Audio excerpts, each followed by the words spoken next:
तो अवधेश जी, आज जिस तरह के अंदाज में योगी जी नजर आ रहे थे, वो कह रहे थे बैकफुट पे नहीं जाना है, फ्रंट फुट में आ गई पार्टी। देखिए, मैं आ रहा था तो मैंने एक तुकबंदी पढ़ी। वो ये है कि मैं अपनी आंखों पर चश्मा चढ़ाकर देखता हूँ, हुनर जितने हैं सब आजमा कर देखता हूँ, मगर दिखता उतना ही है जितना वो दिखाता है।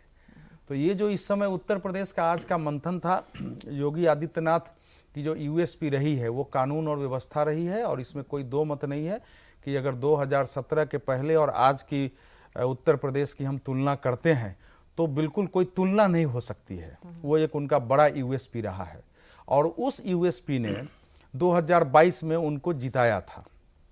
और लेकिन जबकि 2022 का जो चुनाव था ना, वो मैं घूम रहा था उस समय, वो बड़ा संकेत था बीजेपी के लिए खतरे की घंटी का। मेरी पर्सनल भी भेंट हुई थी तो मैंने कहा था आप लोगों को 160-65 से ज़्यादा सीटें आज की हालत में नहीं आएगी, अयोध्या की आप 5 सीट भी हार सकते हैं। अच्छा।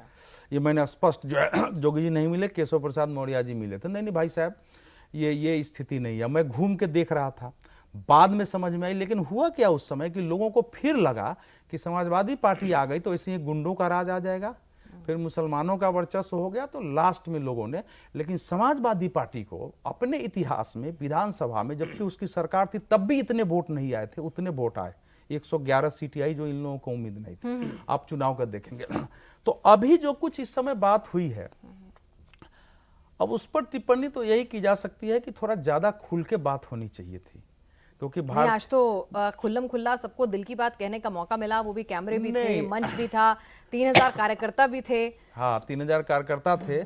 लेकिन इस प्रकार की स्थिति में हमारे देश की जो परंपरा है या चरित्र है, उसमें नेता के सामने दिल में बात रहते हुए भी ऐसे सार्वजनिक रूप से खुल के कोई नहीं बोलता है। वो तो जब आप अकेले में बात करेंगे तभी वो बात हो सकती है। इसलिए मैं कह रहा हूँ कि भारतीय जनता पार्टी को लोगों ने नहीं हराया है। भारतीय जनता पार्टी के कार्यकर्ता उदासीन थे, कहीं कहीं विरोध में थे, और ये ऐसी चीजें थी कि जिस कारण जो नैरेटिव जो अभी राजनीतिक प्रस्ताव में भी है और भाषण भी दिया गया कि आरक्षण का झूठ फैलाया गया, संविधान खत्म होने का झूठ फैलाया गया, बात है झूठ फैलाए गए। लेकिन आपके कार्यकर्ताओं ने इस नैरेटिव को खंडित कर क्यों नहीं किया? आपकी सोशल मीडिया टीम ने क्यों किया? क्योंकि गांव में और मोहल्लों में ना कार्यकर्ता बहस करता है, लोगों के बीच जाता है। अगर वो घर में बैठ गया है तो एक पक्षीय नैरेटिव चलता है। तो कार्यकर्ता क्यों बैठ गए थे, क्यों उन्होंने काम नहीं किया? ये मूल बात थी उनको चिंता करने की। उस पर अभी तक कोई चिंता नहीं होती नहीं दिखी है। जो कुछ भी हो रहा है एक सामान्य सा कांग्रेस जो पहले करती थी, कांग्रेस की शैली में हर चुनाव के बाद सोनिया जी की पार्टी हारती थी और सोनिया जी के साथ एक मंथन होता था, प्रस्ताव आ जाता था कि आप लोग बैकफुट पर ना। आप कह रहे हैं बीजेपी अब कांग्रेस वाले अंदाज में तुली साहब काम कर रही है कि जहां पे परसेप्शन के लिए रिपोर्ट्स मांगी जाती हैं, कमेटियां बैठाई जाती हैं, लेकिन धरातल पर बहुत कुछ बदलेगा ना, तो बंद लिफाफे वाली रिपोर्ट से और ना ही ये खुल्लम खुल्ला मंच पर दिल की बात कहने से। नहीं, मुझे लगता है कि मैं अवधेश जी ने जो कहा उससे बहुत अधिक इत्तेफाक नहीं रखता हूँ।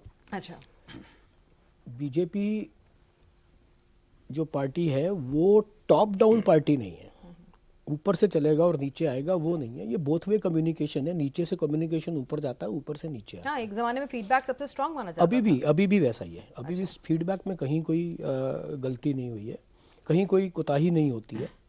और उससे पहले एक छोटी सी बात, भीलों ने वन बांट लिया और राजा को पता भी नहीं चला, तो लगभग वैसी सी स्थिति इस चुनाव में हुई। मगर मुझे लगता है कि बीजेपी की एक बहुत बड़ी एक यूएसपी ये भी है कि करेक्शन बहुत जल्दी होता है। आपको सार्वजनिक मंचों पर कार्यकर्ता भी अपना विरोध प्रकट करता हुआ नहीं दिखता, ऐसा बीजेपी के कार्यकर्ता का प्रशिक्षण है। नहीं, लेकिन वहां तो आप देखिए पूर्व मंत्री विधायक खुलकर कह रहे हैं, सहयोगी एक बार नहीं 2-2 बार पत्र लिख रहे हैं। ये बदले हुए मिजाज है, हार के साथ आते हैं। नहीं है, अपना अपना क्या है कि कभी कभी कुछ लोग ओवरबोर्ड चले जाते हैं, मगर कोई बीजेपी केवल विधायकों और पूर्व मंत्रियों की पार्टी नहीं है ना। ग्राम स्तर पर एक बात से मैं सहमत हूं, इस चुनाव में कार्यकर्ता कुछ उदासीन था, उसके कुछ अलग अलग कारण थे। उसका एक कारण ये भी था कि एक जो 400 पार का नारा और एक ऐसा माहौल बना जो इंडिया शाइनिंग मूवमेंट हो गया शायद भाजपा का इस चुनाव में, कि उससे कार्यकर्ता को लगा कि जीत ही रहे हैं, कोई दिक्कत नहीं है। और फिर एक इस बात का समर्थन शायद अवधेश जी भी करेंगे, जब 2004 का चुनाव था, उस चुनाव में भी वाजपेयी जी अच्छे आदमी है, स्थानीय एमपी नहीं भी जीतेगा तो वाजपेयी जी तो प्रधानमंत्री बन ही रहे हैं, ये एक नैरेटिव उस समय भी बिल्ट हुआ था। देखिए बात और यहाँ पर- लगभग वैसा पुलिस सा ही साहब, अभी हुआ। और बात इतनी उसका नहीं थी। और तीसरी बात ये है, तीसरी बात, एक बात और, देखिए बीजेपी का मेरा ऐसा ये मानना है कि भाजपा का कम्युनिकेशन जो है ये पिछले 10 साल में पहले भी बहुत अच्छा नहीं था, परंतु ये 2019 से 24 तक का जो कम्युनिकेशन था वो बहुत पुअर कम्युनिकेशन रहा है। वो अपने आप में एक बहुत बड़ी समस्या है। वो चीज़ों को बहुत अधिक या जिस तत्परता और शीघ्रता के साथ एड्रेस करना चाहिए उतना एड्रेस नहीं कर पाए, अपनी चीज़ें ठीक से कम्युनिकेट नहीं कर पाए।